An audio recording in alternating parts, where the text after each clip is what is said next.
യേശുവിൽ പ്രിയപ്പെട്ടവരെ, മനുഷ്യന്റെ വ്യവസ്ഥയിൽ അധ്വാനത്തിന്റെ അളവനുസരിച്ചാണ് കൂലി നിശ്ചയിക്കുക, അല്ലാതെ അവന്റെ വീട്ടിലെ ആവശ്യമനുസരിച്ചല്ല കൂലി കൊടുക്കുക. കൂടുതൽ അധ്വാനിച്ചവന് കൂടുതൽ കൂലിയും കുറച്ച് സമയം അധ്വാനിച്ചവന് കുറച്ച് കൂലിയുമാണ് കൊടുക്കുക. ജോലിക്ക് താമസിച്ചെത്തിയാൽ കൂലിയിൽ കുറവ് വന്നെന്ന് വരാം. എന്നാൽ ദൈവത്തിന്റെ വ്യവസ്ഥ മനുഷ്യരുടേതിൽ നിന്ന് വ്യത്യസ്തമാണ്.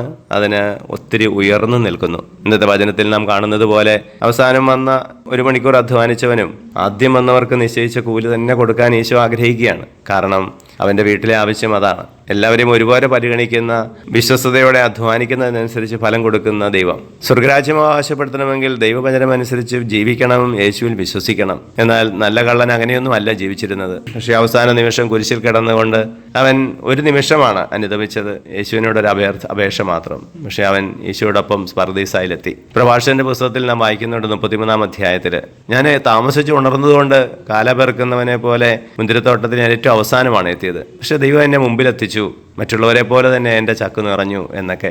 നമ്മുടെ ആഗ്രഹം, നമ്മുടെ ആത്മാർത്ഥത, നമ്മുടെ വിശ്വസ്തതയാണ് കർത്താവ് നോക്കുന്നത്. ഈശോയെ, ഞങ്ങളെ അനുഗ്രഹിക്കണമേ, ഇപ്പോഴും എപ്പോഴും എന്നേക്കും. ആമേൻ.